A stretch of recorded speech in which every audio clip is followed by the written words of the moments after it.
if we make a practice in our lives, like going to the gym, eating healthy, if you want to lose weight and be fit, or you want to be chiseled, you got to make it a practice. It's a daily practice. You can't be like, go to the gym for a week and then eat cake for 30 days, nonstop and say, hey, what happened? I was getting in shape, So if you do that, whether you're feeling bad or whether you're feeling good, that doesn't matter. That's just your practice. Like you wake up or you go to sleep, certain things you do. It's a fundamental practice. Just like, you're talking about writing. It's a practice. And then you hit the flow state. Same thing in life. You make it a practice, your life hits a flow state. And things in life happen. Like, look, people die. Nothing we can do really can stop that. At least in human history, hasn't. And like people we love die, or people come out of our lives. Things happen. So I don't think we can stop that in life. But what we can do is, if we hit that flow state, first of all, we bounce back much faster. And second of all, it does, like, the things that used to bring us down don't bring us down like they used to before. That's also huge. So then it's only the real tragedies in life that bring us down. Losing a loved one, die is a real tragedy. And that should bring you down. I mean, really, you should feel. Yeah. And it's good to feel. It's good to have loved someone that way, that and feel the loss. But the other stuff, the other garbage, the 99% of the stuff that brings us down, that doesn't matter, lessens. And it's power lessons. So I would say to someone who's either down or up, just what matters is a fundamental daily practice on working on your inner self that keeps you in your personal flow. I'm Srini Rao, and this is the Unmistakable Creative Podcast, where you get a window into the stories and insights of the most innovative and creative minds who've started movements, built thriving businesses, written best-selling books, and created insanely interesting art. For more, check out our 500-episode archive at unmistakablecreative.com. Kamal, welcome to the Unmistakable Creative. Thanks so much for taking the time to join us. Dude, thanks for having me. Good to be back after all these years. It is, yeah, it has been quite some time. I mean, we had you back in the day on the show when we were still called Blogcast FM, and when, your first book, Love Yourself Like Your Life Depends on It, had just come out. But, what prompted this conversation was, one, I've been wanting to bring you back for quite some time because I had so many more questions to ask you that I didn't get to ask in the first interview. And we know that you have a new book coming out, which obviously we will talk about. But before we get there, I want to start with something that is a bit different than, the way you and I have started our conversations in the past. And that is, what is the most important thing that you learned from your father and your mother that has had an impact on your life and your work? Wow, that's quite a question. You'll get used to this, don't worry. Wow. Let me think. Okay, so I'll just, honestly, from my father, because my parents were separated when I was a little kid and divorced, I didn't grow up with my father. Although I was with him the night he died. Unfortunately, I actually learned an example of certain ways not to be. Honestly, my father was a very troubled man, and I actually had to deal with that. And it's almost like you can get a guide in the way to be and the way not to be, And it was a guide in certain ways of ways not to be. And for my mother, she's got the biggest heart. Like, she's a strong, independent woman who raised my brother and I with no money, minimum wage, in some pretty rough conditions. And yes, she did it with a full, loving heart, and doing whatever it takes to get my brother and I, out in the world. And wherever we are is really thanks to her. So just lead a independence, open heart. That's my mom. That's what I learned. So multiple questions come from this. You mentioned that your father was an example of what not to do. And yet for so many of us, our parents are actually an example of what to do or what to become like. And I'm curious as to why you think you had the self-awareness to realize that this is not the way you should be. Whereas many young people, I don't think, would have had that self-awareness. Like, what is the difference between the person who becomes the replica of the parent that they don't want to be like versus the one that does what you've done? Choice, man.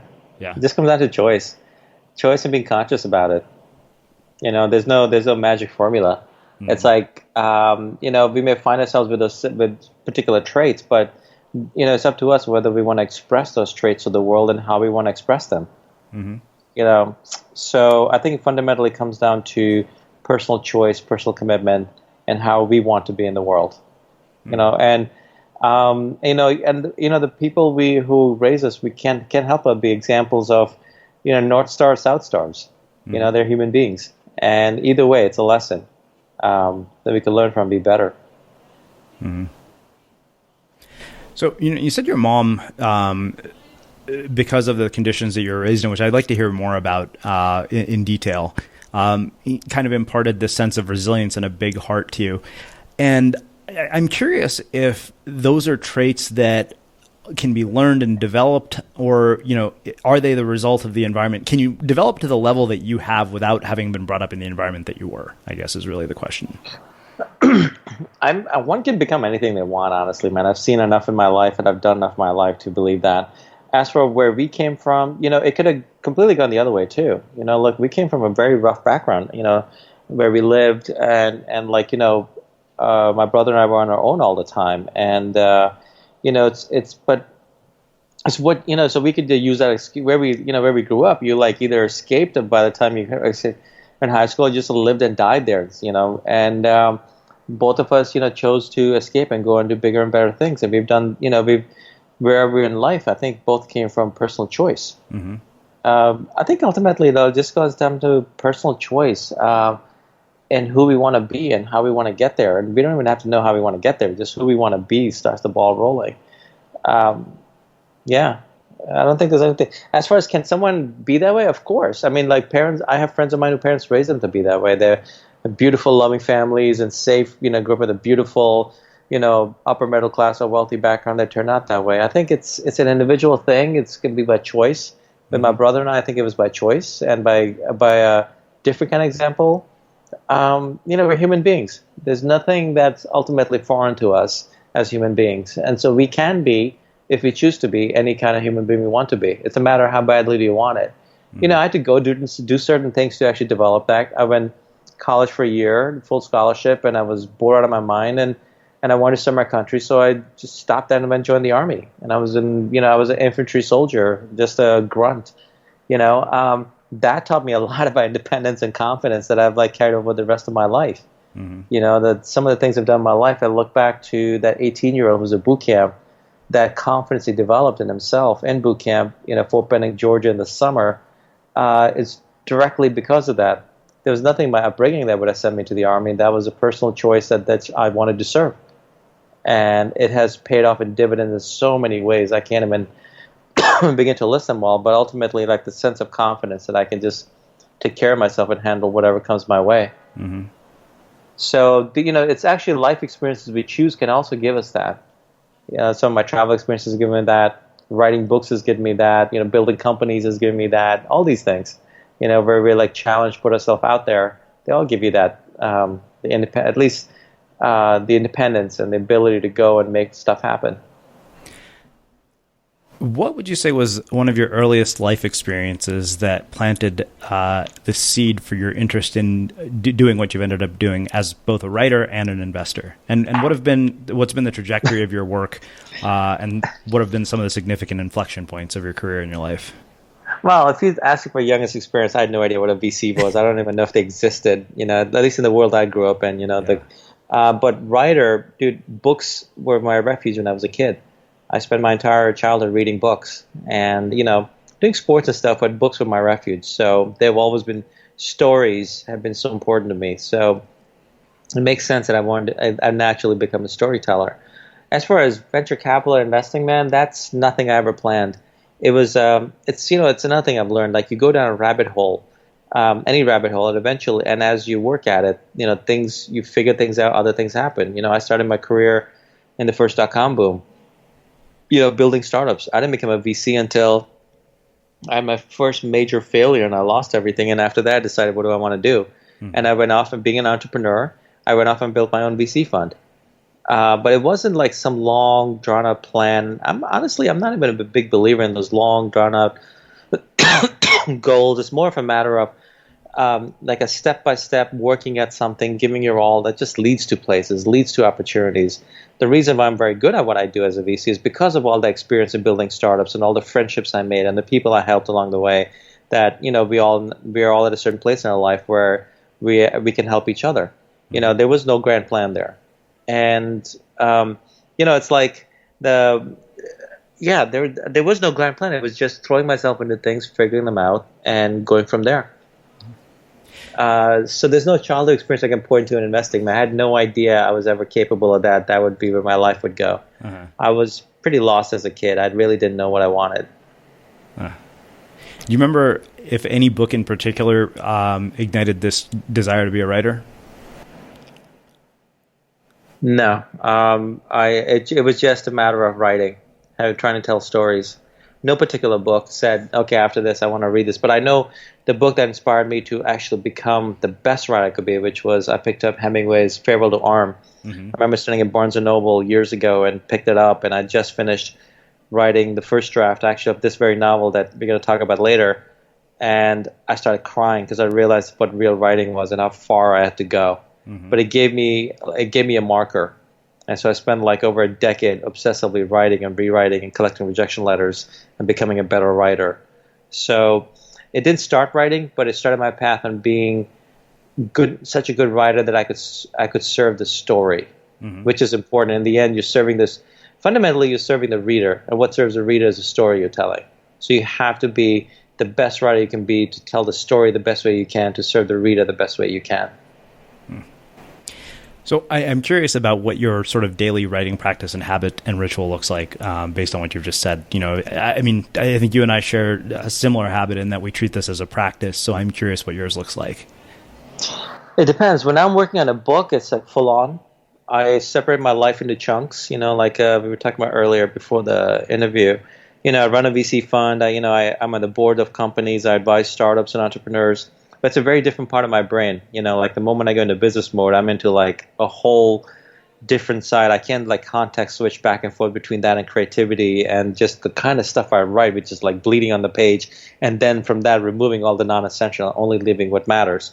So actually, when I'm writing, working on a book, I minimize everything else in my life and work on that. And I do it or at the very worst, I will actually do it different times a day. So they completely separate. I can think a certain way versus thinking about business versus thinking about about writing a character who's like going through something in life and what he's learning is a completely different thing. So I either separate those two completely in the week. Like these days I'm writing these like 10 hours a day. These days I'm working like in startups and VC stuff, or like during parts of the day. That's the only way I think I've learned to handle that. So there's no like specific ritual for writing. As horrifying as that sounds, it's more when I wish I had ritual for other things that actually give me the foundation to live my life the way I want to live and write. Like right now, look, I'm running a VC fund. I'm raising another fund. I'm like contemplating moving. So I'm working with my attorneys to figure some things out on that. And I'm a syndicate. Angel syndicate launching in January. Plus, I'm on the boards of companies. Plus, I'm advising companies. Plus, I have a novel coming out in a few weeks, by a traditional publisher. I mean, it's like, like how I managed to do that is beyond me. I just chunk it in different parts of the day, and in that, the one thing I actually have lost is regular writing, and it's the one thing I miss the most. And it's funny, I was thinking about that today because it's what's actually given me the best things in my life is putting my writing out to the world. So. Ideally, like I do something as simple as I just write just a certain amount a day. That's it. If that could be my minimum practice, doesn't matter what time of day it is. Before I go to bed, I just block off a chunk of time and write that amount of time. This is when I'm not working on a book. That simple. It's not words. It's time. I'd rather write one true sentence than write 1,000 words of garbage. I mean, like my personal version of what I consider garbage. So. Everybody's got their process. Some people do words. Some people do like Hemingway used to do word. I think word count. I do time. Ass on chair, time on chair, and that naturally leads itself. What's interesting is when you're really in it, sometimes time flies and you've done like 5x the time. But you only do it by doing the bare minimum every day. Yeah. For sure. Well, I'm writing an entire section specifically about flow, and that was a big part of what I discovered was, okay, it's a series of paradoxes, right? Like you know, flow feels effortless, but you have to put in effort to get into that place of flow, and you have to be able to tolerate the 1,000 words that are just complete crap before you get to the next 1,000 that are amazing. You know, Sally Hogshead even said to me in a conversation that the best writing happens not in hour 1, but in hour 2 and 3. Yeah, it's really like, it's like the mind gets like, I'm afraid of going back to writing because I'm going to be writing garbage for a while. You know, like your mind just gets like kludgy, and you have to like, it's almost like you got to start moving the machinery and oiling it and, you know, getting it humming.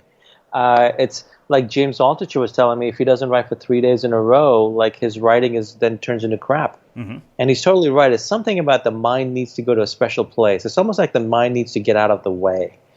And writing is an amazing way to do that, but it requires training. It's practice. It's like going to the gym, you know. If you work out every day and then you take 3 months off and you go to the gym, you're not going to be able to lift what you were lifting before. You'll kill yourself, right?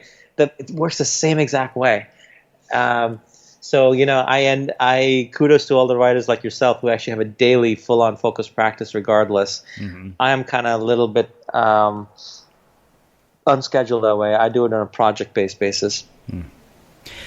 Let's talk about your time in the Army, and I have several questions about this. The first being, you know, as somebody who is Indian, you know, obviously I'm Indian too.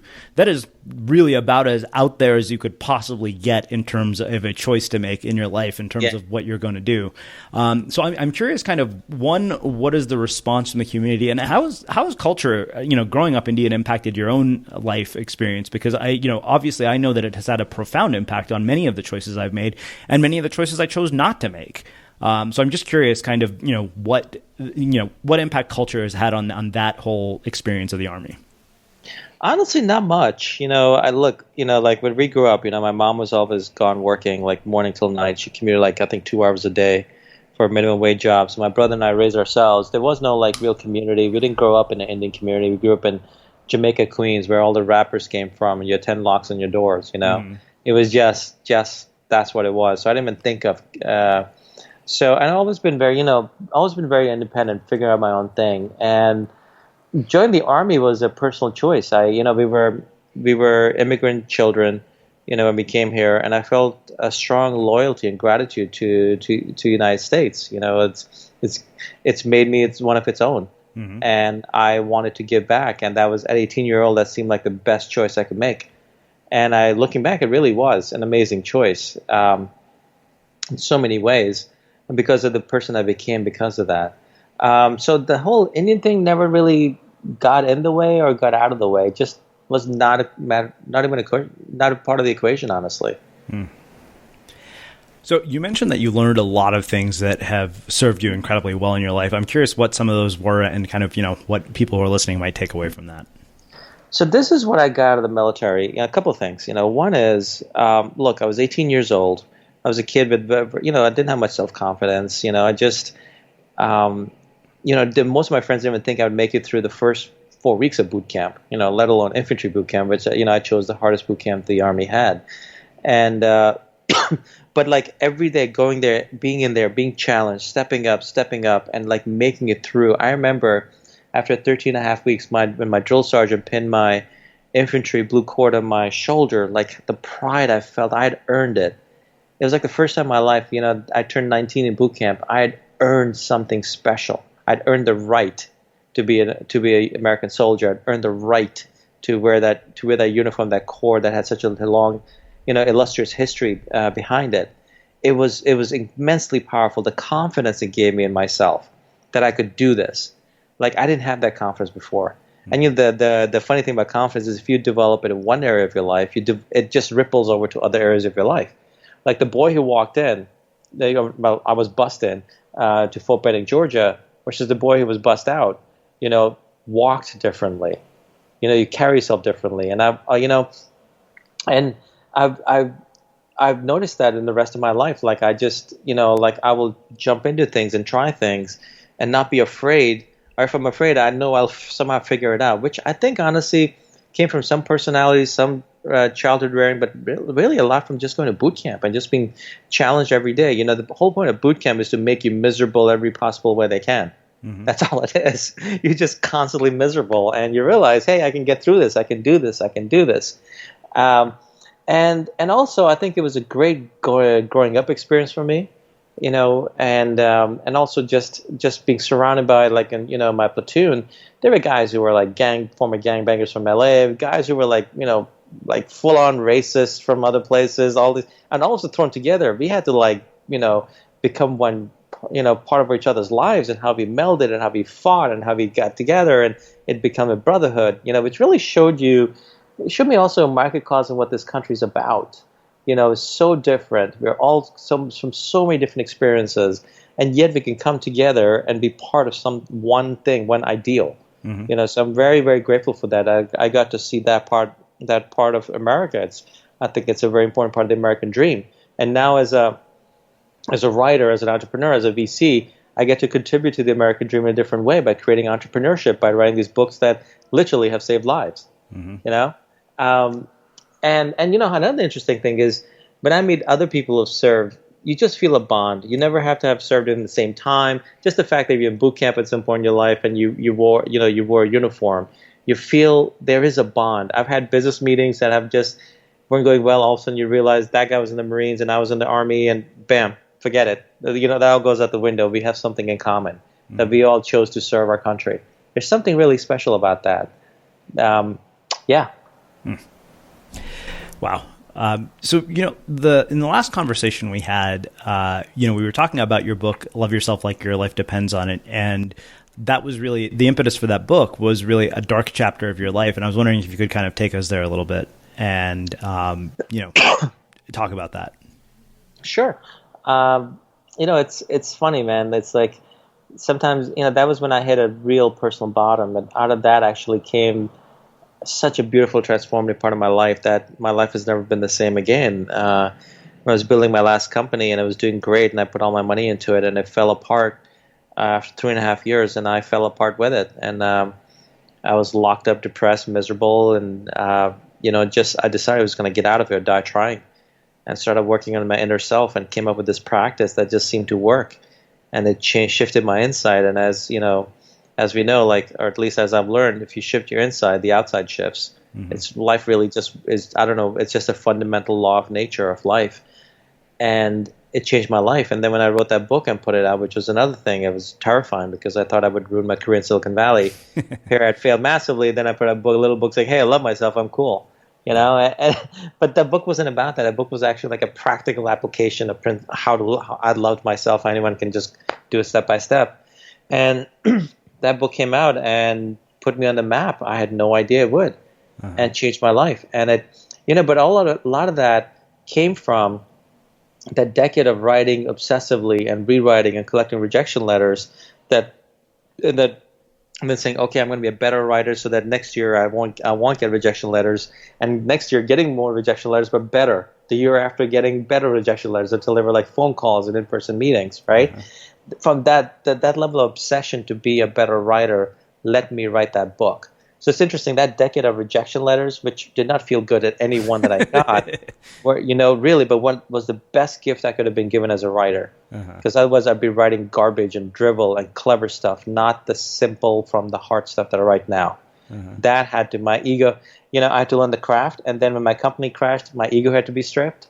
And we put those together. You have craft, and now you have no ego, and you want to share, you have magic. I love that. Trust me, I didn't plan any of that. No, would I have, man? It was hard. You and me both. Yeah, right. You know, one of the things that I very distinctly remember, because I remember I had read the book before our first conversation, and then, you know, I think probably a year or so later, I found myself in probably one of the worst periods of my life, like just crippled by depression. And there's something in that book that really struck me, and I still remember it to this day, and I may butcher the quote, but it was something along the lines of, when things are bad, it feels like it's going to last forever, and when things are good, it feels like it's never going to end. Yeah, recency bias. Yeah. And I'm really curious what you would say to the person who is in that moment in their life where it feels like it's never going to end. it's a classic thing. Solomon's ring. This too shall pass. That is the only fundamental truth in life. Is everything changes. We just get stuck in our monkey minds that we walking around in. We just upright primates in some ways. In this brain, and if you're in dark, you only see darkness. If you're in light, you only see light, or you can imagine darkness. But what I would say is, like, ultimately in all these things, if we make a practice in our lives, like going to the gym, eating healthy, if you want to lose weight and be fit, or you want to be chiseled, you got to make it a practice. It's a daily practice. You can't be like, go to the gym for a week and then eat cake for 30 days, nonstop and say, hey, what happened? I was getting in shape, So if you do that, whether you're feeling bad or whether you're feeling good, that doesn't matter. That's just your practice. Like you wake up or you go to sleep, certain things you do. It's a fundamental practice. Just like, you're talking about writing, it's a practice. And then you hit the flow state. Same thing in life. You make it a practice, your life hits a flow state. And things in life happen. Like, look, people die. Nothing we can do really can stop that. At least in human history, hasn't. And like people we love die, or people come out of lives. Things happen. So I don't think we can stop that in life. But what we can do is, if we hit that flow state, first of all, we bounce back much faster. And second of all, it does, like, the things that used to bring us down don't bring us down like they used to before. That's also huge. So then it's only the real tragedies in life that bring us down. Losing a loved one, die is a real tragedy. And that should bring you down. I mean, really, you should feel. Yeah. And it's good to feel. It's good to have loved someone that way, and feel the loss. But the other stuff, the other garbage, the 99% of the stuff that brings us down, that doesn't matter, lessens. And is power lessons.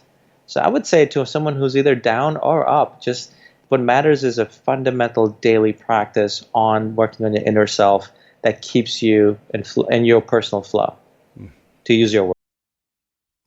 So I don't know about you, but vacuuming is not one of those things that I ever look forward to doing. But as you know, your environment has a huge impact on your creativity. So I still like it to be clean wherever I'm living and working. But now it doesn't have to be something that you deal with. If you're like me and you grew up in the 80s, you probably fantasized about the day when cleaning your house would be like it was for the Jetsons, meaning you don't have to lift a finger. Well, the good news is that we're already kind of living in that future. And the easiest way to make sure your floors are clean every day is with the iRobot Roomba Robot Vacuum. It cleans up after itself. The Clean Base automatic dirt disposal takes convenience to a new level, automatically empties its own bin into an allergen lock bag that holds 60 days of debris and traps 99% of pollen, mold, and dust mites, so you can forget about vacuuming for months at a time. Let the Roomba clean for you instead. It learns your home, finds dirt, and empties itself on its own. It's got powerful cleaning performance made effortless. Remember, if it's not from iRobot, it's not a Roomba. To learn more, go to irobot.com/unmistakable. So given that people are listening to this at the very beginning of the year, which is a time when I think a lot of people think about goals, they think about achievement, they think about what they're trying to accomplish. In addition to what you've said, what would you say to people about the goals that they've set for the new year, or how they should think about it? Okay. You know what I would do? I would throw out every goal you got, and I would actually just look for simple, fundamental commitments you make to yourself. That's it. Look, a goal could be, I'm going to lose, 30 pounds by May XX, whatever. Or a commitment could be, I am going to eat this way and I'm going to work out this way, period. Every day of my life, or like every day. That'll get you to the goal, and it'll get you beyond it when the goal's over. I'm a big believer in personal commitment, man. If there's one thing that's changed my life again and again, it's personal commitment. Like, look, that love yourself thing came from a personal vow I made to myself, so I committed. I had to figure it out, right? When I start to write these books, I make a personal commitment that I'm going to give them my all and do whatever it takes to make them the best I can. So I think goals are temporary. Like commitment, personal commitment, lasts our lives, and that's what makes us who we are. I think Scott Adams, really smart guy, creator of Dilbert, he has a book called How to Fail at Everything and Still Succeed. And in that he talks about systems versus goal, which is pretty much the same thing. He says systems you set in place, like rituals, will get you to the goals and beyond, versus just go for a goal. So I would say for beginning of the year, pick make a couple of really powerful, fundamental commitments to oneself on how you're going to be in a certain area of life, and just be that. Blow your goals off, or blow you way beyond your goals. Wow. So I want to talk about the decision to start a venture fund after blowing up a startup. Because that's not the norm. So normally, like if you mapped out that trajectory, that would not be the most logical progression. Is I made a startup go bust, and now I'm going to start a VC fund. So I'm curious, because I know you talked a little bit about this at our event when you were a speaker, about the power of doing things that are inappropriate. So I'd love for you to expand on that response to a situation like that, because it's almost the polar opposite of what anybody in their right mind would do. Well, actually, but I have also built startups that did very well. Okay, fair enough. So I've had both that experience. But you're right. After blowing one up, how do you go and build your fund and build a venture fund? It is not the path that would tell you in business school. It's not. But I think the best ones are not. They can't be taught. It was just a matter of, what problem do I want to solve? Ultimately, you don't start a startup unless there's some problem that you want to solve that's keeping you up at night that you just have to solve. That's fundamentally what a startup is. Forget all the sexy Instagram quotes and everything about killing it. So you're trying to solve a problem, and that's all you do. Solve a problem, then you solve bigger and bigger and bigger and bigger. That's how you can become $1 billion company. Every single big company I've seen that way happen that way. So there was another problem I wanted to solve, and it wasn't. I didn't want to build on the startup anymore, because there was no problem I wanted to solve that I need a company to build a company to. What I wanted to solve was what I wished I'd had as a VC, which was I'd had some very helpful VCs, but then I had VCs who were just always paid lip service that they're value add, and the value add is like the most useless, boring garbage ever. Because they've never built a company, they've never failed or succeeded. They got an MBA, they got out of school, and they started becoming an investor. There are some like that who are really good, but there are many like that who are not, right? And ultimately, experience trumps all. So what I wanted to do was I wanted to create a fund where it was by entrepreneurs for entrepreneurs. All my LPs are very successful entrepreneurs. I'm a former entrepreneur, so it was always like any companies I get in, it's only practical help. No useless advice. You need customers tomorrow? Great. I'll call this LP who does direct mail campaigns. We'll send one for you. We'll get you 1,000 customers by the end of the week. Done. Literally the stuff I wish I'd had as a CEO. That, I'm having this problem. I need this account. Can you get this done? All my LPs are like entrepreneurs, like in online media, PR, lead generation, all these things, that they're all individuals who make a lot of money doing very specific practical things that any company could really use. So I set out to solve a problem. And I solved it by building this fund. And the fund is doing well because I'm solving this problem in my own way. So in that way, it kind of makes sense. But, these days it's like startups are like the sexiest thing in the world. And what people forget is a startup is nothing. Fundamentally trying to build a business. You're taking an idea and creating into some sort of a valuable platform or service that people can use. People get caught up in the sexiness of startups. There's nothing sexy about startups. It's just a lot of miserable work, and 92% of the time you fail. Really, there's nothing sexy about it. You sit in front of a computer, when your eyesight will be gone by the time you're a certain age, but if you want to solve a problem, start something that solves a problem, a small problem, go bigger, you will have more success than you know what to handle. So I just rambled for a second. I'm sorry. No, keep going. That's all good. I'm curious what it is that you've seen as both psychological characteristics and personality traits in the most successful founders that you have had in your fund. Or just in my experience, I would say it's two things. One is persistence, and two is they're really going after something that they care about.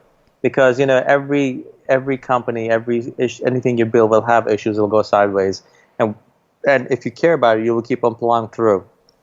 If you're doing it because that's a sexy idea right now, and that's where people are funding, you will lose your way, and most likely than not, you will not succeed.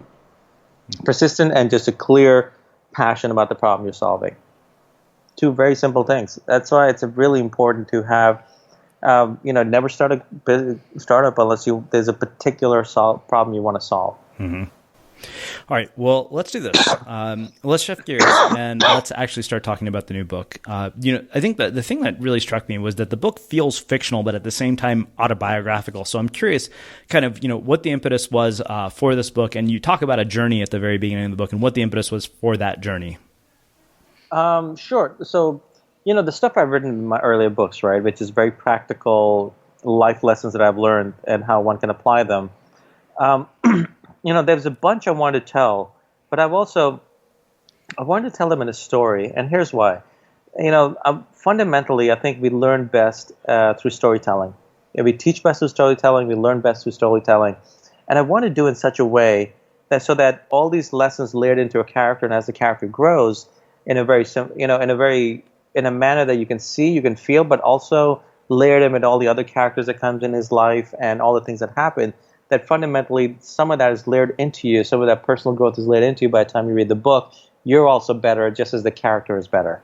Mm-hmm. So a lot of these things about loving yourself, hitting bottom and rising, saying yes to life, core lesson on forgiveness. There's so much I've woven into there, and I could only do that through a really compelling story. To write that in a nonfiction book, I think would have not served the reader. Mm-hmm. So ultimately, it's about serving the reader. What serves the reader best? And for me, it was this story, and the part, and it's actually based on experience in my life. I walked the Camino de Santiago when I was in my mid-20s, which is an 11th century pilgrimage in Spain, and it's 550 miles long from one end of Spain to the other, from the Pyrenees French-Spanish border to basically the Atlantic Ocean, right? And so to take this as the background for this character, this guy walking the pilgrimage after the death of his father, and he's doing it in modern times. So, but it is a timeless journey. Like it could, someone could read this hundreds of years from now and still be applicable. And the growth that happens with the people he meets along the way, what they teach about life, and what he experiences and learns about life. That's why I used my personal experience, but then I took it and just fictionalize it to serve the story. Mm-hmm. So where did the whole idea of Rebirth come from? Like, what was why that as the title? Rebirth actually was not the original title, but the title came from the book, because the Camino de Santiago is actually one character tells the main character is divided into three parts: life, death, rebirth. Mm-hmm. And he's just going through it. He's facing almost like his own metaphorical journey there. And later on, as I was after I sold the book to the publisher, we were trying to come up with a better title. I realized what is fundamentally this book about. It's about rising. It's about becoming like you hit bottom and you rise by doing these particular things, and that's your personal rebirth. And it's a part of the Camino as well anyway, so it just fit perfectly. Well, let's talk about the three sort of specific areas, one being love, the next being forgiveness, and the third being following your heart. So we kind of touched on love, but I want to get deeper into it, kind of, what this whole journey taught you about love and what you'd want to pass on to other people as a byproduct of your experience with this. Well, as experience of writing the book or experience of walking the Camino? Both. Two very different things. Both. Well, I walked the Camino when I was in my mid-20s. I didn't have the kind of life experiences I have now. Right. Mm-hmm. So what I woven in is I took that basic experience, but I wove in the life experience I have now to put the wisdom in, if I can use that word. So love is ultimately I wove in about the key fundamental things about loving yourself, but then I wove it in a way that the character actually uses that to move forward. Mm-hmm. How he learns to move forward by using some basic things that actually I talk about in my first book.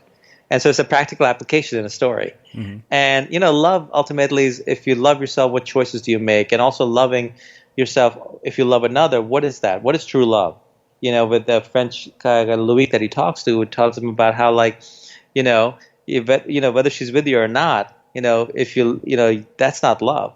Love is you love her regardless. That's love. Mm-hmm. And so, then love for his father and other people he meets along the way. Fundamentally, love, it's about open heart, saying yes to life. Whatever happens, you say yes and you move forward with it. It's hard to describe what love is in a short encapsulation. That's why I write these books, man. I mean, to weave in the whole thing, versus, hey, what's love? Well, it's a song. I don't know. Interesting. Yeah, I mean, I think the so much of that was really just eye-opening to me because, two things that really kind of struck me. These are two quotes. One, you said, with love, facts become irrelevant. And another was that it's our vulnerabilities that move us forward, not our strength, which to me was just really interesting. And, even looking at love through the lens of romantic love and realizing that, okay, yeah, not everything is meant to last forever, and making your peace with that as well. Like, I think that's where, for me, my greatest struggles had been. And so reading this was super helpful in that. I'm glad. It's like, the main character is dealing with that. So I want to show that, and show like what he goes through, the pain, but then also the growth and the letting go, and how, he's learning this, and they naturally apply to his life. Mm-hmm. So I'm glad you found that useful. Well, let's talk about the idea of forgiveness, which I think is actually really kind of a perfect sort of segue from love, because often, the people that we love are the ones that hurt us and the ones that we need to forgive. And I'm just really curious, kind of, with your own life experience, what has been the impact of forgiveness, and what does forgiveness do in our lives, like neurologically, from a brain science perspective, and just overall life perspective? What is the value of forgiveness based on your experience? Ultimately, forgiveness sets us free. That's it. That I can give you in a sense. Uh-huh. And that's what happens to this character, man, when he finally forgives. And he doesn't like set out to forgive. He doesn't even know he needs to do that, right? Sure. He goes through this journey, and in there, from what he learns, he naturally, something in him shifts, and he realizes that's what he's done. And that's actually when he's like, things start to work and move forward, and he makes the right decisions. And, forgiveness is the most beautifully selfish act we can do, because it sets us free. It's not about the other person ever anyway. They're gone from our lives or whatever. They're no longer in. Uh-huh. If they're in your life, then why are you with, ask yourself the question, why are they in your life? Uh-huh. Forgiveness is not for the other person. Even though it sounds like it, yeah. Forgiveness is for ourselves. It's selfish, it's beautifully selfish, and it's beautifully liberating. As long as you don't forgive, you're just holding yourself down. Uh-huh. And I'm holding myself down. I'll speak from my own experience, Yeah. But every time I've like learned to forgive and let go, you can't help but let go as you forgive. Uh-huh. And once you do that, like, it's like you're letting go of that rock you were hanging on to, so you start floating up. It's really simple. Knowing that, at least, what I can say to that is, intellectually, that's really easy for me to understand. And I get the value of that. But I think there are moments in our lives when we know that intellectually, and yet we can't get ourselves to accept that emotionally. Of course. Of course. Is time the only reason that happens? I am just very curious, like how I think time is a reason, but time, you can collapse time, you can accelerate time. Mm-hmm. What you're taking time to do, if you make a conscious intention, you can actually do it much faster. Just how much you want to do it, how badly do you want to do it. Maybe, and it can happen in stages too. There's no such thing as like step one, do this, step two, do that. Right. But after forgiveness of others, always there's another important part, which is self-forgiveness, uh-huh. which I think is the most important part of forgiveness, because holding anything against ourselves does not serve us. We can just learn and let go and move forward. And I think it's a constant practice. We're human beings with human minds, dealing with other human beings, other human minds, and they're going to interact, and things are going to happen that one mind wants, the other mind doesn't, and there's a break of some sort, right? That's the nature of living as social creatures. So we have to let go to it's part of living. Mm-hmm. It's part of living the human drama. There's all of this, like, you don't look up on Wikipedia the word human, see equals perfect. You don't see humanity equals perfect. It's a song, dance, drama, nightmare, all, joy, all just thrown into one. It's part of the game of living, And to realize, I think it's sometimes important to realize this is just a part. This is a part of living. If I'm alive, this is a part of it. And be selfish and work on yourself to let it go, and life gets better. And so the practical part, some of it I've woven into the book, and some of it's just ultimately that's what commitment. If you commit and just work at it, it happens. Mm-hmm. But it has to take commitment, especially when you don't want to commit, you should commit.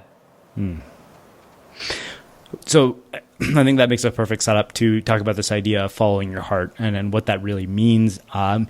Because I can tell you that if you had told me follow my heart when I was 19 years old, I would have asked you, what the hell are you talking about?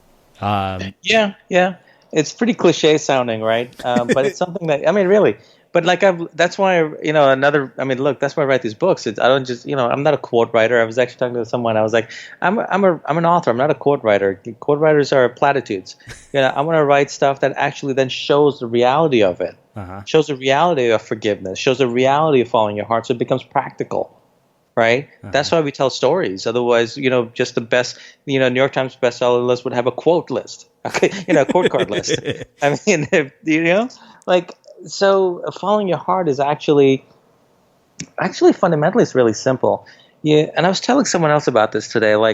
It's our subconscious that drives us. Our neurocortex, our conscious mind, is such a small part of what actually drives us. It's just the one that makes up all the logical excuses for what the subconscious decided. I think a lot of following our heart is the subconscious speaking to us. And the way we do that is, meditation is great for that, or having a practice that gets you into flow is great for that, and you learn to listen to it. Doing a pilgrimage is great for that. But, if any one of us who's lived life a little fundamentally knows what their heart is saying versus what their mind is saying. It's a matter of making a practice of listening to the heart. But here's the thing I've learned about listening to the heart. The heart does not guarantee anything. The mind loves to guarantee. You do this goal, go to school for 35 years, you'll become a VC, versus your heart is saying, go join the army. Like if you follow the heart, you only see the step next. But it leads to the magic. That's why it requires faith. I think that's why so many religions have the concept of faith, is that it requires going into the unknown. But that's where it all lies, not in the known, right? And it's listening to the deeper part of the self that we all have, that we all fundamentally know it's there, that I don't know why, but we wired to actually tune it out. So that takes practice too. For me, I found short meditations every day, once a day. But I've learned to listen to what comes up from within, literally from my physical gut. You just learn and you start doing it. You're like, oh yeah, this worked. So it's you make it a practice. It's not like some platitude, follow your heart, but and then start singing a song about it. That's useless, man. I know I struggle with that. I struggle with using these words sometimes because they are become so cliched. But I hope, with these books, what I do is that I actually show the practical application of it in a story that one can apply to themselves. Yeah, I appreciate that perspective more than you can imagine, especially because of the practical application and how I typically feel about New Age nonsense. Yeah, and it's like anyone can write all the best things out of theory. Anyone can write a business book out of theory. The one you want is the one I listen to is like Richard Branson or someone who's actually built stuff. Yeah, there's people out there who sell programs on how to make money without. That's the only way they've ever made money is by selling programs how to make money. It's like the silliest thing in the world. It's like this Ponzi scheme upon Ponzi scheme. Just I only want to be around doers. And if it's like in anything in my life, if I want to be fit, I want to be around people who are insanely fit. If I want to be rich, I want to be around people who are insanely rich. If I want to be someone who's loving, I want to be around people who are insanely loving. That's not people who talk about it. Not people who there's in fact I have this thing, if someone keeps on talking about how much they have integrity, that's basically a sure sign they have the opposite of that. Like people with integrity don't talk about it, they just do it, they live it, right? So you brought up, being around people who are insanely rich. So I had to ask a couple of questions around this because I'm always curious, and our stories around money are something that I spend a lot of time thinking about. And I'm curious, kind of, what your own sort of perspective on wealth and the internal narrative around it has been as you've grown as a VC. And then the other question, which is semi-related to that, is having had a brother who has become so prominent, I am curious kind of what impact that has had on you and your own work, if any. So yeah. Sure. Okay, so the first question again is, it's two questions. It's the internal narrative around wealth. Like, what has yours been? How has it evolved? And what do you say to other people who perhaps are struggling with theirs? Wealth, it's funny, man. Wealth is such a relative thing, right? Like, living in Silicon Valley, my perception of wealth has gotten really skewed. If your friends who were like eating, literally ramen, living on ramen, and a year and a half later, they're driving brand new Ferraris and just burning out the clutch, and they don't care. It's really silly. It's just like cartoonish, and sometimes, you go through a phase where you kind of like, you wish you had it. You see people you don't consider very smart having it, and you're like, what the hell? What did I doing wrong? And you realize after a while, man, so much of it's like serendipity and just putting yourself out there and luck and so much happening in the world that it's not a reflection of who you are, whether you make the money or not, right? And money just brings out more of you. If you're an ass before money, guess what? You're not going to be like some saint with money. Yeah. You'll just be a bigger ass. I mean, that's the funny thing. People are like, yeah, once I make some money, then I'll, spend more time with my wife and kids and love them more. Yeah, maybe not. By then, maybe your wife will divorce you and kids will hate you, because you're an ass during that time. Like, it's money. Look, we all want it. I think there's a line from a Danny DeVito movie where it's like, it's called money. That's why everyone wants it, because of the name, money. I have no idea what that means, but it's a great line, right? and I think wealth is relative, and the best wealth you can have is when you're actually really giving your all to something, you're creating something you really care about. So when the results come, they mean more, they're more fulfilling. Versus if you did something that was scammy and it, you can only, we all live and die within ourselves, and we all die alone fundamentally. You got to live with yourself. So I think true wealth is when you are able to create the success you want out of things that are really you giving your expression to the world. That's true wealth. Just how you feel about yourself and how you feel about things is so beautiful because you gave it your all, and this is what you cared about. Sorry. Go ahead. No, please. It was interesting as you were saying that. I recently watched one of the Zeitgeist documentaries on Netflix. There's like 3 of them, but there's one really sort of interesting one. I think it was the very beginning. It was about the the narrator is talking about how his grandmother teaches him how to play Monopoly, and how the goal of Monopoly is to acquire. But he says the lesson that everybody seems to forget is what happens when the game is over. It all goes back in the box. That's pretty good. And ultimately acquiring more and more and more is just you trying to fill an empty bottomless hole. The irony is if you work in the hole, the stuff just comes. Yeah. You got to do the work. I mean, you can't just sit there and, like piles of gold will drop on your head. You got to, but you work in the hole, you work in the inner self, and then you put yourself out to the world from that place. At least in my life, that's how I've seen success happen, consistently. Yeah. Now, as for your second question, yeah, I'm very proud of my brother. It's I've seen what he's I've known him all his life. He's my younger brother, and what he's done. It's really impressive. It's fundamentally changed an industry that's changing the entire world. Uh-huh. I mean, I couldn't be prouder of him. So I love him. Anytime I run into anyone or whatever, I'm just immensely proud of him. That's it's what a gift to have him. And looking also, if you think about where we came from, right? Uh-huh. We went off in our own separate directions, and some of them have combined, some of them are our own things. But it's amazing to knowing where we came from, what we went through, to see what he's done. It's beautiful. It's absolutely beautiful. Well, this has been really amazing and thought-provoking and eye-opening, as I expected it would be. I'd expect nothing less from you. So I have one last question for you, which is how we finish all of our interviews. What do you think it is that makes somebody or something unmistakable? Ooh. When they're being their real self, you can tell.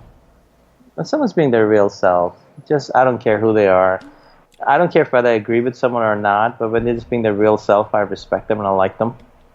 I think we sense that as human beings, man. We sense that, like the people that we don't forget, the people that leave a mark on us, they were just being their real self.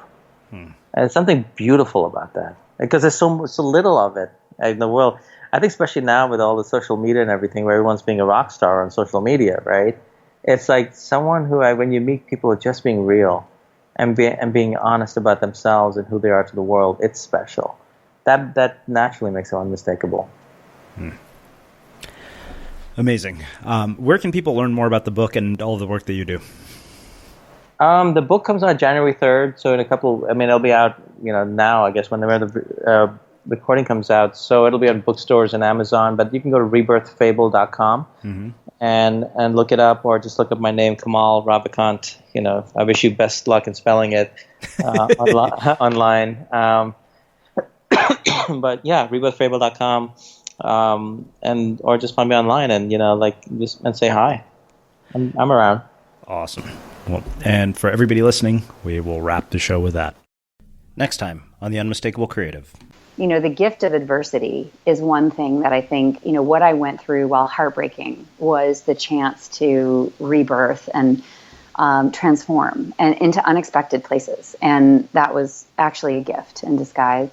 And also the tremendous things that I learned in the becoming, the resilience I learned, having to come out over and over and over again and feel the fear of being somehow marginalized or know that you are carrying a stigmatized identity. And in my case, choosing whether you share that or not, and when and what, and calculating those risks, I think, far from might make you feel intimidated in the moment and not great about yourself, but actually the process of defining and clarifying your truth, and then, being forced to lead with that, especially because I'm so out in my role now, it has really added to my many abilities as a leader. Jennifer Brown joins us to talk about bringing your full self to life and work.